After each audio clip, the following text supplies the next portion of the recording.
행복한 안식일입니다. 오늘도 하나님의 집에서 마음을 다하여 예배드리는 여러분 모두에게 우리 주님의 크신 은혜와 평강이 함께 하시기를 주님의 이름으로 기원합니다. 아름다운 찬양 감사드립니다. 가사말 중에 순결한 신부가 되리라, 내 생명 다하여, 참 아름다운 신앙 고백인 것 같습니다. 이런 믿음으로 우리가 하나님을 섬기고 또 하나님께서 기쁨을 얻으시기를 간절히 소망해 봅니다.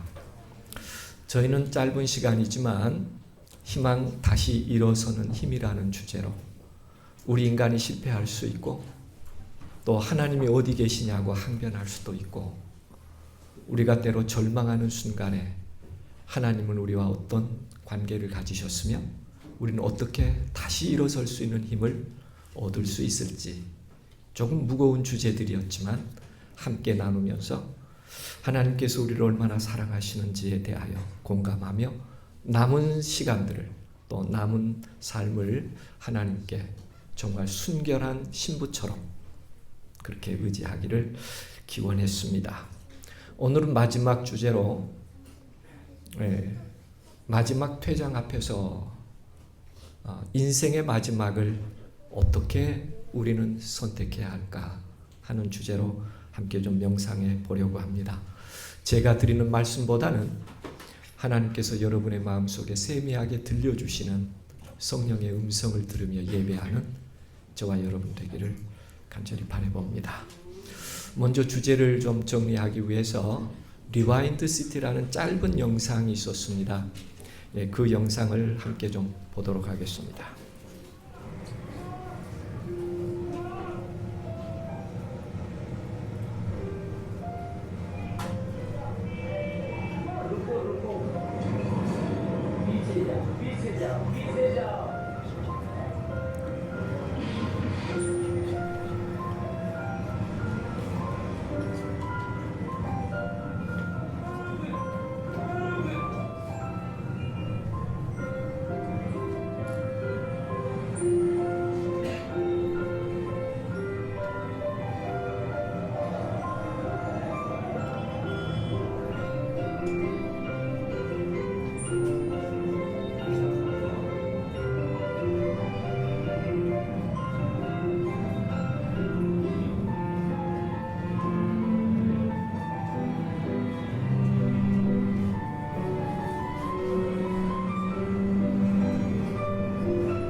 되돌아가는 도시라는 그런 짧은 영상입니다.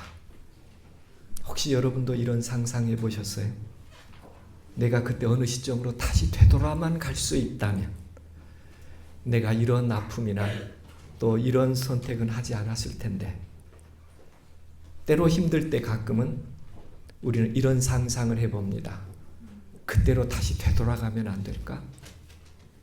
오늘 성경에 그런 인물 한 사람의 이야기를 함께 나눠보려고 하는데요. 다윗의 얘기입니다. 그는 어린 시절에 목동으로 성장을 했습니다. 근데 어린 시절의 다윗의 삶은 옥동자처럼 좋은 집에서 사랑을 받으며 그렇게 성장하지는 않았습니다. 마치 버려진 아이처럼 그는 어린 시절을 들에서 목동처럼 천한 일을 하며 그렇게 성장하게 됩니다. 하나님께서 이스라엘의 왕들을 세우시고 또 다시 정리하실 때 사무엘에게 사울 왕을 세우면서 그의 머리에 기름 부어 구별하여 이스라엘의 첫 왕을 삼으라고 했습니다. 사무엘이 사울 왕에게 기름을 부으려고 할 때 그의 용모가 얼마나 뛰어났던지 정말 왕이 되기에 딱 맞는 사람이라는 그런 감동과 함께 기름을 부었었습니다. 근데 이제 하나님께서 다시 한번 이 얘기하는 거예요. 이새의 집에 가서 그 아들 중에 내가 택한 자가 있으니 그에게 기름을 부어라. 그럴 때 큰아들을 보게 되는데 틀림없이 이 아들은 왕이 될 만한 그런 위용이 그의 모습 속에 있었습니다. 그래서 사무엘은 이렇게 말하죠. 여호와의 기름 부으신 자가 과연 이 앞에 있도다 하고 기름을 부으려고 했더니 하나님의 음성이 다시 들렸어요. 외모를 보지 말라. 나는 중심을 보느니라. 그러면서 기름을 붓지 말라고 하니까 큰아들로부터 둘째, 셋째 한 사람씩 한 사람씩 사무엘 앞에 서게 되는데 7 아들이 다 섰었는데 하나님이 기름을 부으라고 하지 않으셔. 그런데 첫 번째도 두 번째도 세 번째도 다 왕이 될 만한 훌륭한 모습이었어요. 그럼에도 불구하고 하나님이 기름을 붓지 말라고 합니다. 그래서 물어보죠.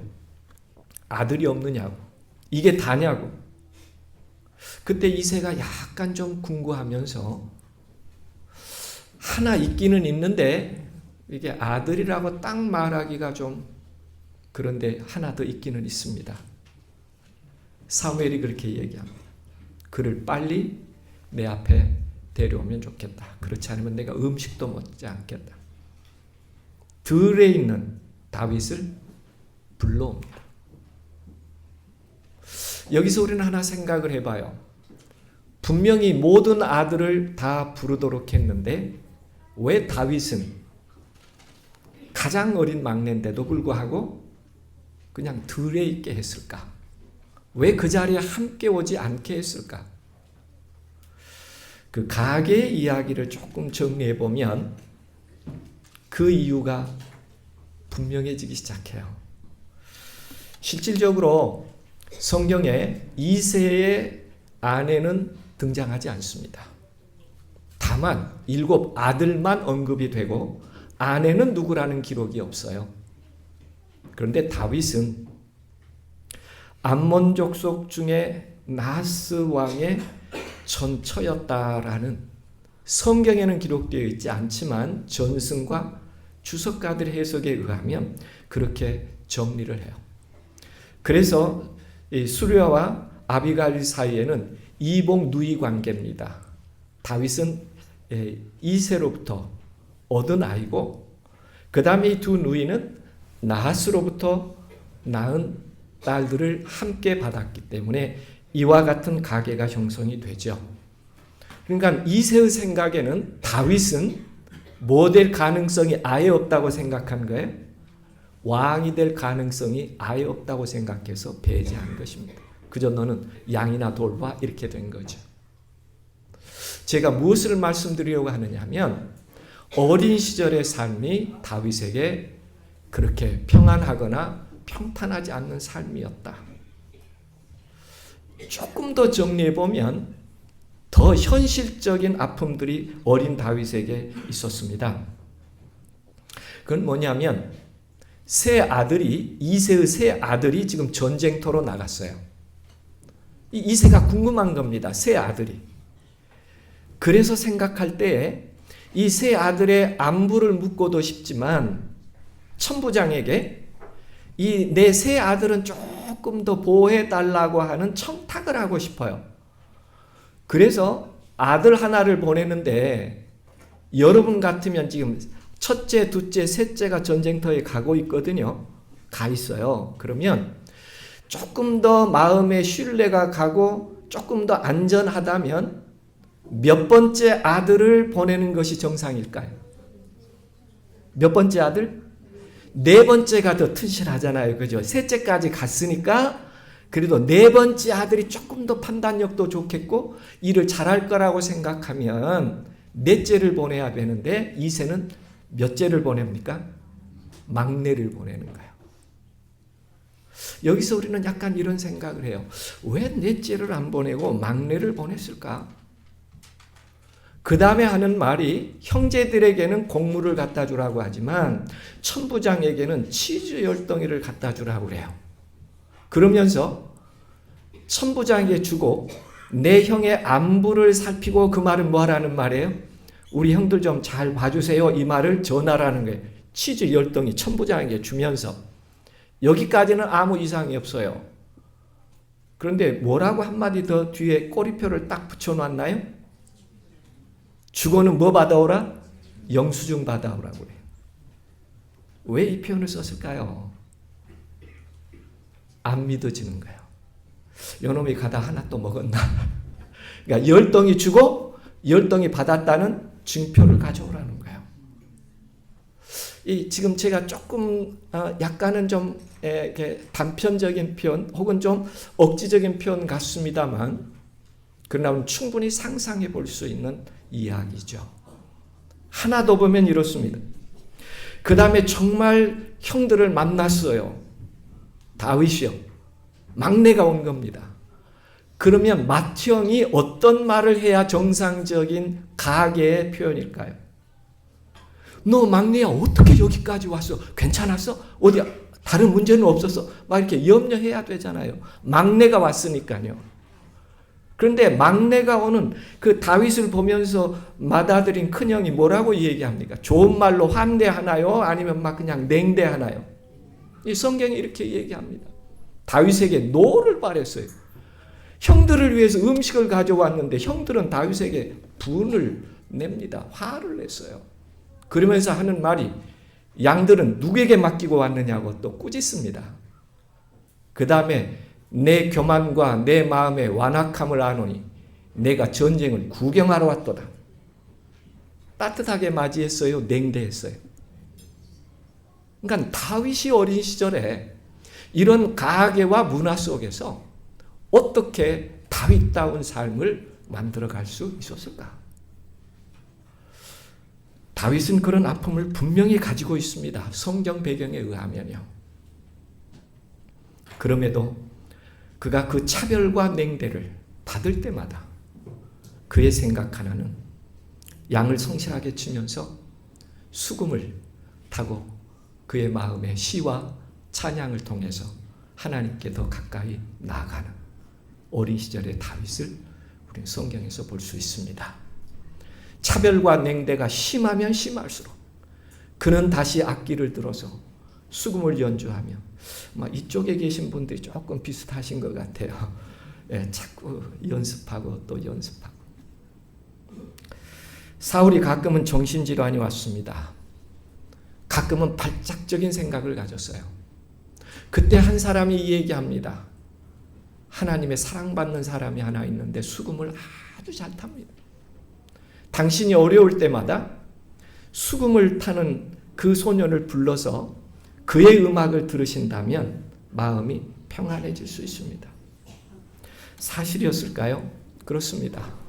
다윗이 수금을 취하여 손으로 탄즉 사울이 상쾌하여 낫고 악신은 그에게서 떠나더라. 참 놀라운 일이죠. 나는 그렇게 차별받고 냉대받으며 어려운데 나는 그 순간도 하나님께 시를 쓰고 감사의 찬양을 하나님께 드릴 때 그의 마음의 평온함이 악기에 실려 사울의 마음을 상쾌하게 해주는 일을 했어요. 이게 다윗의 어린 시절의 성장 과정에 있었던 한 모습입니다. 양을 다루면서 틈틈이 수금을 배우면서 그리고 하나님과 동행하며 오직 그에게만 마음을 의지하는, 다른 데 의지할 수 없어요. 그래서 하나님께 의지하는 다윗의 모습을 보게 됩니다.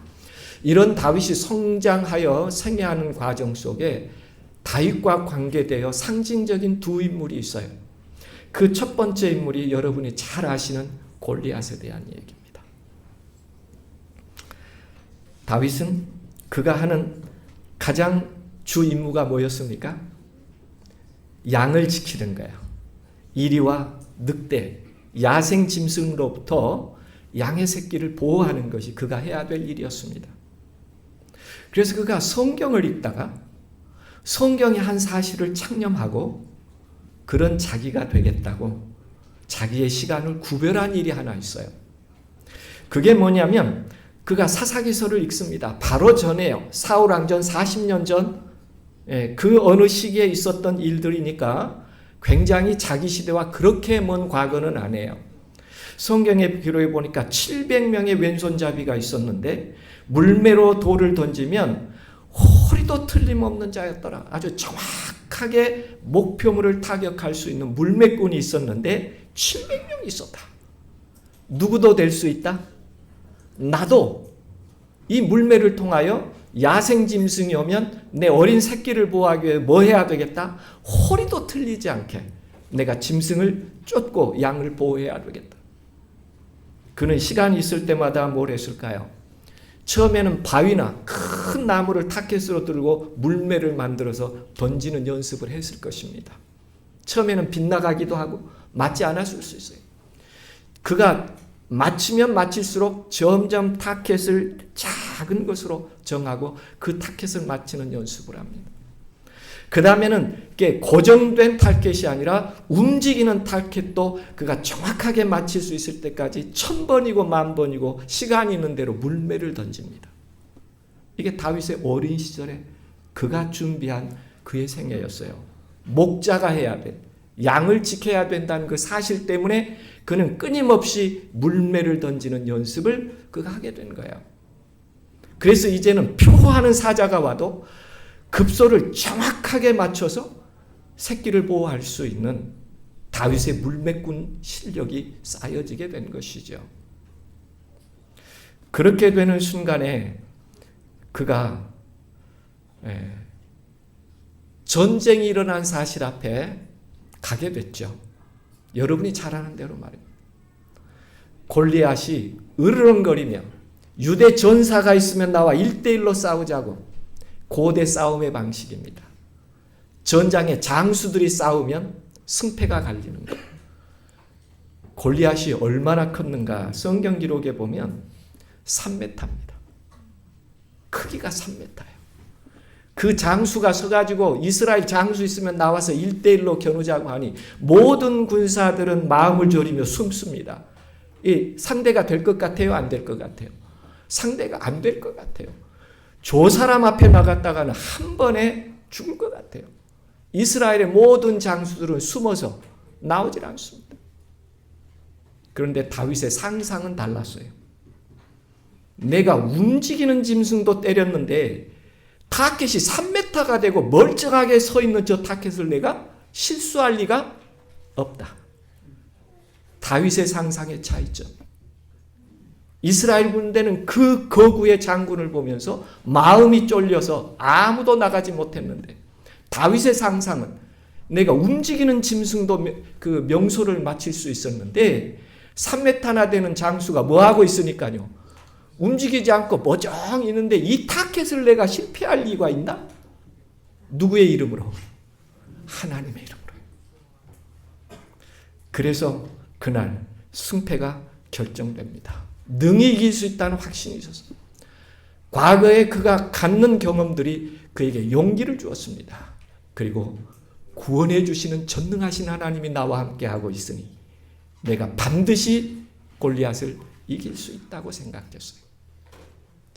그가 물매를 던졌을 때요. 물매를 던졌을 때 하나님은 자연 법칙을 범하시는 분은 아닙니다. 물매가 이 방향으로 던지면 물맷돌은 이 방향으로 가는데 하나님이 물맷돌을 잡아서 골리앗 이마를 칠 이유가 없어요. 하나님이 하시는 일은 다윗이 확신을 가지고 물매를 돌릴 때 골리앗이 거만해서 투구를 벗게 해요. 누구 마음에 역사하신 거예요? 골리앗의 마음이에요. 내가 저런 예순이에게 하고 투구를 벗는 순간에 정확하게 다윗은 이마를 타격했어요. 성경은 이렇게 얘기합니다. 돌이 그 이마에 박히니 땅에 엎드러지니라. 하나님의 역사. 오늘 교과에서 인간의 선택, 인간의 의지와 하나님의 자비와 은혜가 함께할 때 거기에 생명이 있다고 하는 오늘 교과에서 함께 나눴습니다. 오늘 우리가 그리스도인으로 살아갈 때 평소에 우리는 무엇을 구하며 우리의 가장 아름다운 삶의 준비는 어떤 영역에 있어야 할 것인가? 우리의 영역이 다 다를 수 있지만 다윗처럼 성서에서 내가 해야 될 지혜를 발견하고 그 일을 위하여 1000번도 10,000번도 하나님의 역사를 이룰 때까지 내 자신을 준비하는 것이 하나님께서 때가 되면 그를 통하여 아름다운 역사를 이루어갈 수 있는 기회를 하나님께서도 우리에게 주신다는 사실을 믿을 수 있게 되기를 간절히 바랍니다. 특별히 우리 아동센터 우리 어린이들과 학생들에게 꼭 이 말씀을 전해주고 싶어요. 내 생활과 환경이 다른 사람과 같지 않다고 할지라도 하나님이 우리를 통하여 역사할 수 있는, 그래서 하나님이 나를 볼 때 내 마음에 정말 합한 사람이야, 그렇게 되어야지 라는 기쁨을 함께 나눌 수 있는 그런 젊은 날의 꿈과 상상이 있는 우리 어린이들과 청소년들이 되기를 간절히 소원해 봅니다. 탈무드에는 이런 얘기가 하나 나옵니다. 날개의 쓰임이라는 얘기인데요. 하나님께서 천지를 창조하실 때 새는 4발 가진 짐승으로 만들었어요. 근데 하루는 창조주에게 와서 새가 불평을 합니다. 왜 우리는 이렇게 만들었느냐고요. 참 불공평하다고요. 땅을 기어다니는 뱀도 독이 있어서 자기 보호를 할 수 있는 거고, 무서운 사자는 날카로운 발톱과 이빨이 있어서 자기를 보호할 수 있고, 말도 말굽이 있어서 자기를 보호할 수 있는데 우리는 위험에 처할 때마다 속수무책이라는 거예요. 우리 스스로 해결할 수 없으니 우리에게 좀 스스로를 보호할 수 있는 뭐를 좀 주셔야 되지 않습니까? 하고 새가 항변을 했습니다. 하나님께서 이 얘기를 들으셨어요. 그래, 그러면 내가 네 몸을 보호하기 위한다면 내가 네 앞에 있는 2발을 날개로 만들어주지. 그래서 새의 날개가 2개가 됐습니다. 그리고 이제 돌아갔어요. 그런데 새가 생활해 보다 보니까 옛날에는 2 앞에 손이 있어서 이게 뭔가를 해결했는데 이제 불의로 막 또 맹수가 오면 도망가야 되는 거, 날개가 너무 거추장스러워가지고 더 달리기도 못하는 거예요. 화가 났어요. 그래서 다시 하나님에게 왔습니다. 골탕 먹이려고 저를 이렇게 만드신 것이지요? 하고 또 항변을 합니다. 그때 하나님께서 웃으시면서 이런 얘기를 하시죠. 새야, 너의 손을 대신 날개를 준 것은 하늘로 높이 날아올라 적으로부터 피할 뿐만 아니라 넓고 푸른 하늘을 사랑하며 행복하게 살아라고 준 거야. 우리 탈무드 이 얘기에서 때로 내게 이것만 없으면 좋겠다고 생각하는 것이 있을 수도 있습니다. 그러나 하나님께서 때로 우리에게 주신 것은 우리의 아름다움을 위하여 하나님의 이상이 내 삶 속에 상상이 될 때 그것은 정말 나를 보호할 뿐만 아니라 더 푸른 창공을 향하여 행복을 위하여 주신 것이라는 사실을 잊지 않게 되기를 간절히 바랍니다. 다윗이 어린 시절에 그렇게 제한되고 따가운 시선 가운데 있었을지라도 그만이 가질 수 있는 은혜로운 찬양과 그만이 연습할 수 있는 최선의 선택을 통하여 이스라엘을 승리로 이끌어낸 아름다운 명장이 되며 그가 왕이 될 수 있는 준비를 하게 되고 많은 사람들이 그가 이긴 자가 만만이라고 찬양하는 그런 시대를 만들어 가게 됩니다. 오늘 우리 성도님들께서도 1년 살아오시면서 때로 나만이 갖는 한계와 아픔이 있으셨다면 그 한계가 하나님 안에서 빛과 영광이 될 수 있음도 함께 신뢰하면서 하나님의 뜻을 귀 기울여내고 그걸 통하여 더 큰 기쁨을 삼아갈 수 있는 축복의 도구가 되도록 전환해가는 믿음이 있게 되기를 주님의 이름으로 기원합니다. 2번째 다윗과 연관해서 첫 번째는 골리앗이라고 하면 남성이라면 이번에는 2번째 밧세바라고 하는 한 여성의 이야기는 다윗의 이야기와 뗄 수 없는 얘기입니다. 한번 다시 좀 정리해보면 이렇습니다. 항상 명장 다윗은 그 후로 전선에 나가면 제일로 앞에 서서 모든 전쟁을 이끌었습니다. 성경 기록에요. 그는 가장 앞서서 전투에 나갔고 승승장구했어요. 그런데 겨울이 됐습니다. 겨울이 될 때는 모두 전쟁을 중지했어요. 그리고 봄이 되면 다시 전쟁으로 나가는데 이제 마지막 성 라빠라고 아주 작은 성 하나가 남았어요. 이거 내가 갈 필요도 없는 거예요. 요압 장군만 보내도 그건 아주 쉬운 죽먹기예요. 그래서 다윗은 봄이 전쟁이 시작되고 한 성을 정리를 해야 될 그 입장에서 전쟁에 나가지 않고 군사만 보내고 자기는 잡니다. 잠에서 깨고 나니까요, 석양에 심심했어요. 요압과 군사들은 다 전쟁터에 있습니다. 그런데 가만히 구경을 하다 보니까 목욕하는 여인이 있었습니다. 목욕하는구만. 이렇게 하고 그냥 정리가 됐어야 되는데, 다윗은 첫 번째, 그가 생각했던 삶, 그가 그렇게 성공했던 전승에 취했던 것 같아요. 이완되자 관심을 갖게 되면서 부릅니다. 누군지 알아보게 해요. 신하를 불러서 저 여인이 누군지 한번 알아보라. 그래서 신하가 갔습니다. 가서 다 알아봤어요. 그리고 왕 앞에 와서 보고를 합니다. 이런 보고를 하죠. 엘리압의 딸 이름은 밧세바라고 합니다. 당신의 정치 고문이시죠. 아히도벨의 손녀가 됩니다. 그리고 지금 요압 장군과 함께 전선에 나가 있는 30인 용사 중에 우리아라는 사람이 있는데 그 우리아의 아내입니다. 정확하게 그의 가계와 함께 연관된 인물들과 함께 지금 얼마나 중요한 사람의 아내인지를 소상하게 보고를 했어요. 이 정도 하면 어떻게 해야 되죠? 훌륭한 가게의 부인이었구나. 그런데요, 그 얘기를 들었음에도 불구하고 다윗의 생각은 그날 좀 달랐습니다. 명확한, 조금도 의심할 여지 없이 정확한 그 밧세바에 대한 내용을 알았음에도 불구하고 그가 그의 생각을 발전시켜 갑니다.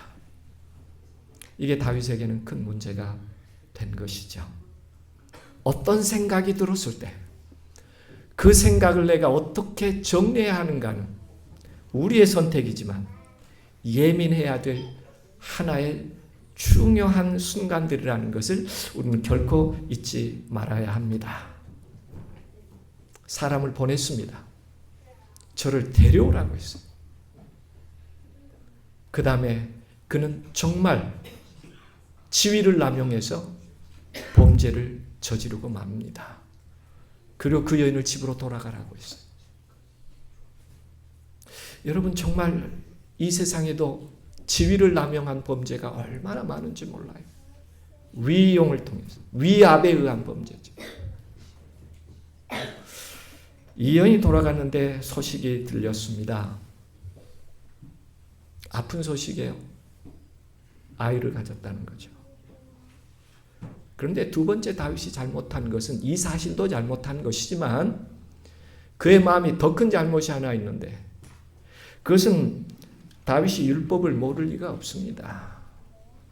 그는 늘 율법을 앞에 두고 살았으니까요. 그런데 분명한 율법에는 그 간부와 음부를 반드시 죽이라고 했습니다.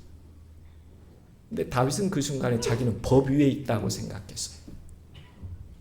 하나님의 법이 분명히 있음에도 불구하고 다윗은 나는 어디에 있다고 생각한 거예요? 이 법 위에 있다고 생각한 거예요. 오늘 우리도 어디에 있든지 내가 법 위에 있다는 생각은 얼마나 위험한 생각인지 우리로 하여금 우리 삶을 다시 보게 합니다. 다윗은 이 사실을, 하나님의 약속, 하나님께서 인도하신 그의 섭리를 저버려가는 그의 모습을 보면 한 걸음 한 걸음 더 처참하게 타락해가는 다윗의 모습을 봐요. 그가 유혹의 길에서 일생 동안 그의 마음 가운데 간직해야 될 일이 있었다면 축복을 얻기보다 그 축복을 유지하는 일이 얼마나 중요한지를 이해했어야 했습니다. 그런가 하면 그가 고난의 때보다 그가 성공했을 때 얼마나 더 하나님께 가까이 나가야 하는지를 이해했어야 했습니다. 여기서 이완된 그의 정신과 믿음은 점점 더 그를 깊은 죄악의 수렁으로 빠지게 했습니다. 그래서 그가 한 일은 뭐예요? 전쟁터에 있는 우리아를 불러옵니다. 그리고 마치 잔치처럼 잘 먹이고 마시도록 했어요. 그리고 집에 가서 쉬라고 한 것입니다. 휴가를 주어 아내와 동침시키려고 했던 것이죠.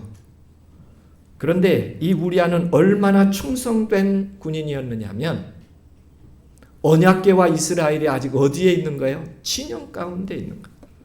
내주 요압과 왕의 신복들이 바깥들에 유진하고 있거늘 내가 어찌 집으로 가서 먹고 마시며 제 처와 자리일까? 얼마나 충성스러운 사람입니까? 아직 군대들이 다 진중에 있는데 나만 어떻게 집에 가서 잘 수 있느냐는 거예요. 그래서 집을 안 갑니다. 성문에 의해요. 누가 아직 진중에 있으니까요. 요압과 내 군사들이 진중에 있는데 나만 쉴 수 없다는 뿐만 아닙니다. 우리아는 햇사람이에요. 이방 사람입니다. 그럼에도 불구하고 이스라엘 군사와 함께 할 때 그는 율법에 대한 이해를 가졌어요. 전쟁에 있었던 일 가운데 이런 법이 하나 있었습니다. 출전에 있을 때 몽정을 했을지라도 그는 진 밖에 나가 있고 깨끗하게 한 다음에 들어와야 한다고 얘기하죠. 우리아는 그 사실도 마음에 준수하려고 해요. 가끔은 그렇습니다. 신앙을 오래 하신 분보다 신앙을 처음 기쁨으로 배운 분들이 훨씬 더 진실하게 정직하게 순종하려는 성향을 가진 믿음을 보지요. 그래서 우리가 다시 한번 다윗이 그가 흐트러지면서 보였던 흔적들 속에서 우리 모습도 혹시 이와 비슷하지 않을까? 작은 것 같지만 아주 중요합니다. 군사로서 신의를 지키려는 햇사람 우리야. 그리고 철저하게 절제하며 그의 삶을 용사로서 지켜가려고 하는 우리아의 모습과 전쟁 중에 자기 통제력을 상실해버린 다윗 왕 그리고 전쟁 중에 충신의 아내와 불륜에 빠진 다윗 왕의 모습을 비교해 볼 수 있어요. 이때 정말 처절하지요. 다시 은폐의 길을 나섭니다. 그게 요압 장군에게 편지를 써서 주는데 그 편지를 누구 손에 들려보냅니까? 우리아의 손에 들려보내요.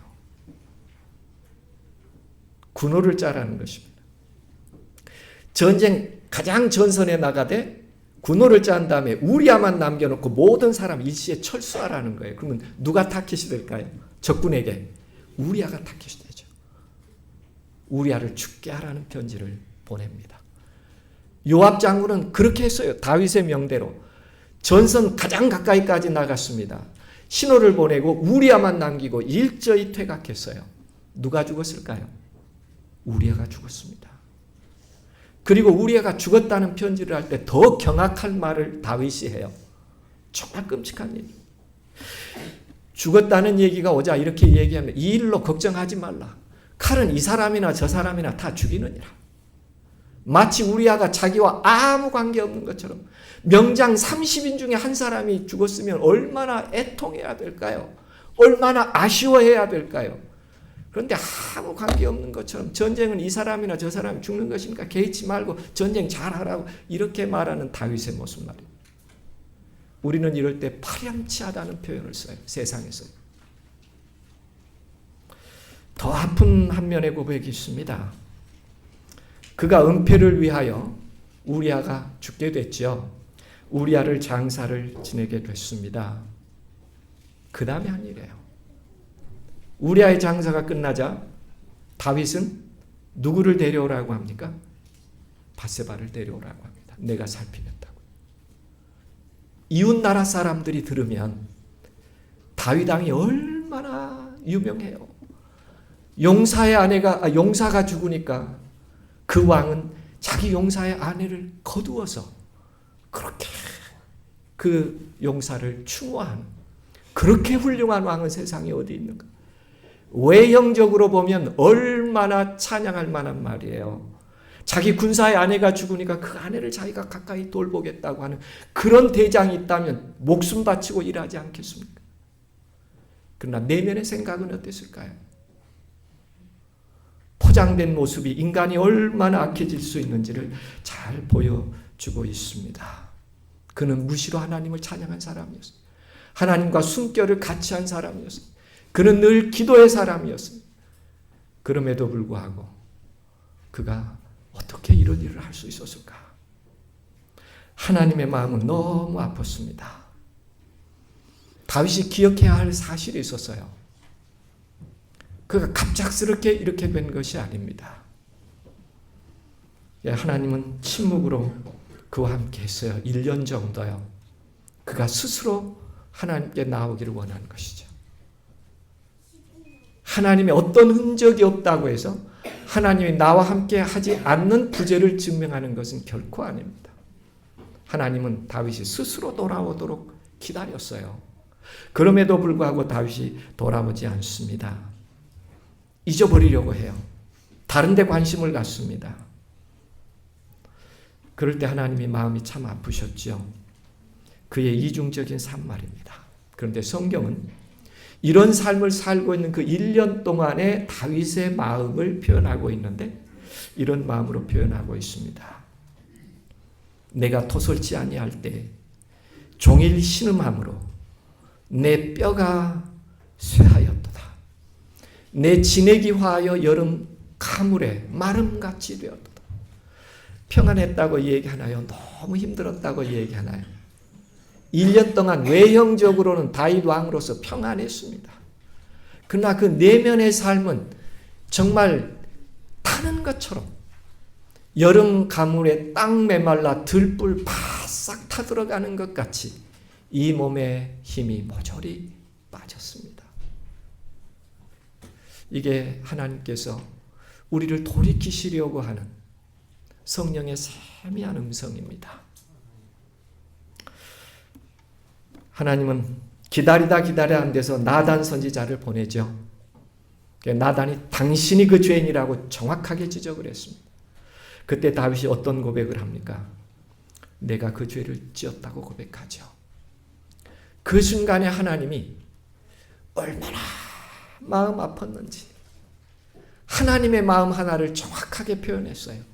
당신이 그 사람이라고 지적한 다음에 하나님의 말씀입니다.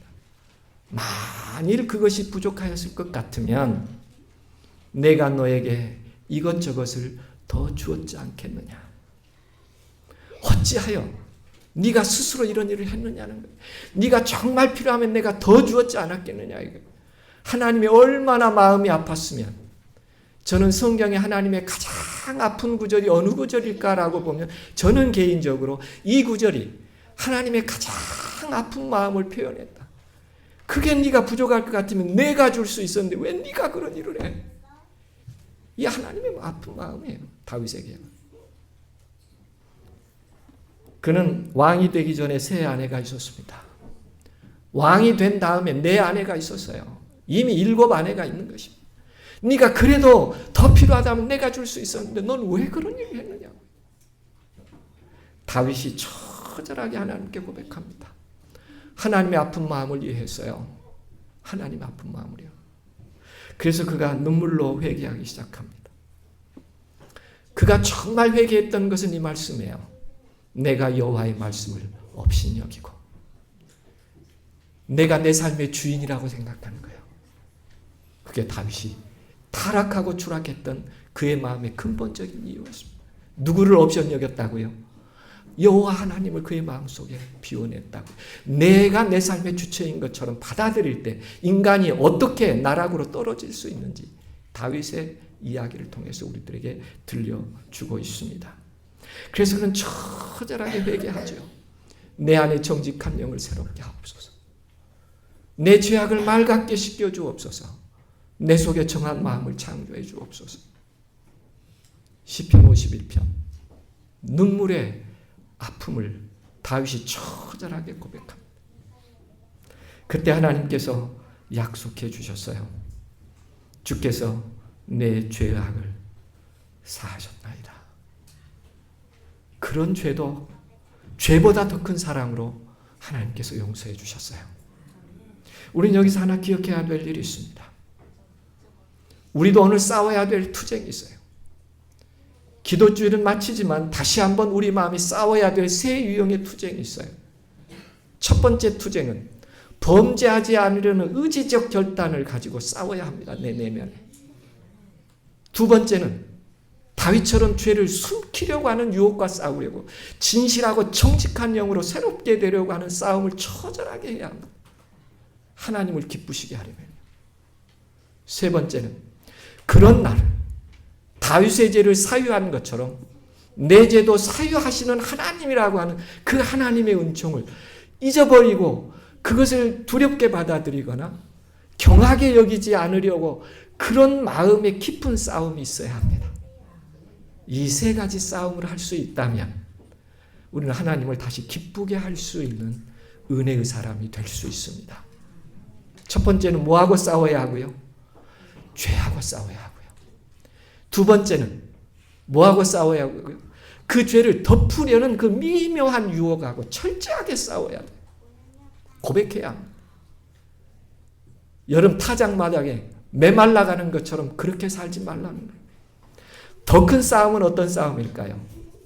이런 나도 다윗을 용서한 것처럼 용서해 주시는 하나님에 대한 불신이나 거부를 하지 말라는 것입니다. 그게 우리가 연말 기도주의를 맞추면서 우리 내면에 다시 한번 영적인 싸움을 싸워야 될 일이에요. 이렇게 할 때 하나님이 성경에 표현된 가장 기뻐하는 표현이 하나 있어요. 그게 이 표현입니다. 다윗이 햇사람 우리아의 일 외에는 평생에 여호와 보시기에 정직히 행하고 하나님이 얼마나 기뻤던지 그 기쁜 마음을 이렇게 표현했어요. 그 일 하나 외에는 다윗은 모든 일을 정직하게 했다. 하나님 너무 기뻐서 하신 표현입니다. 제가 볼 때요. 하나님이 기뻐서 하신 표현 가운데 어느 것이 정말 생생한 표현일까? 저는 이 표현을 선택하고 싶어요. 햇사람 우리아의 일 외에는 평생에 내 보기에 어떻게 했다는 거예요? 내 마음에 합하게 정직하게 했다. 우리가 인생을 마치며 우리 인생도 이 세상에서 퇴장할 때 하나님이 우리를 보시면서 그때 그 일 외에 그는 평생을 아름답게 살았어. 이렇게 말할 수 있는 마지막 시대의 재림성도가 되기를 주님의 이름으로 기원합니다. 우리는 비교해 볼 수 있어요. 그가 무명인 시절에는 보이는 거인보다 보이지 않는 하나님께 훨씬 더 많은 영향을 받았어요. 그러나 그가 유명인이 되고 나서는 보이지 않는 하나님보다 보이는 밧세바에게 훨씬 더 많은 영향을 받았어요. 이 사이를 구별할 수 있을 때 우리는 하나님을 기쁘시게 할 수 있습니다. 그런데 하나님은요, 이 사실을 오늘 우리들에게도 이런 표현으로 정리하고 있어요. 마태가 그리스도의 계보를 정리할 때 언제나 여성의 이름은 모두 다 이름을 썼습니다. 다말에게서 베레스를 낳고 라합에게서 보아스를 낳고 마리아에게서 그리스도라 칭하는 예수를 낳다. 그런데요, 여기 곧 가운데는 하나요. 다윗은 우리아 아내에게서 솔로몬을 낳고.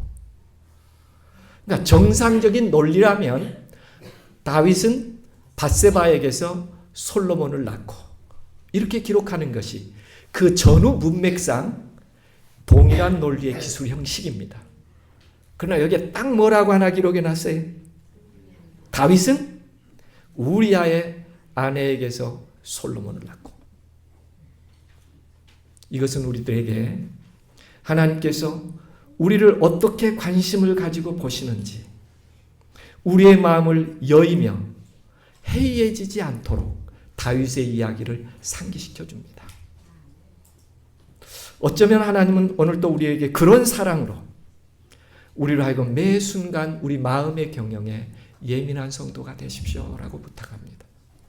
뿐만 아니라 매 순간 스스로 내가 내 삶의 주관자라는 것을 빨리 내려놓으시고 하나님 제 삶의 주관자가 되어주시라고 매 순간 그분을 의지하며 더 중요한 사실은 나의 죄보다 훨씬 더 큰 사랑으로 나를 받으신다는 사실, 이 중요한 사실을 결코 잊어버리지 않고 우리가 우리의 생애의 마지막까지 이 사실을 끝까지 하나님의 이름으로 주장하며 찬양할 수 있는 우리 기도의 소재가 되기를 주님의 이름으로 기원합니다.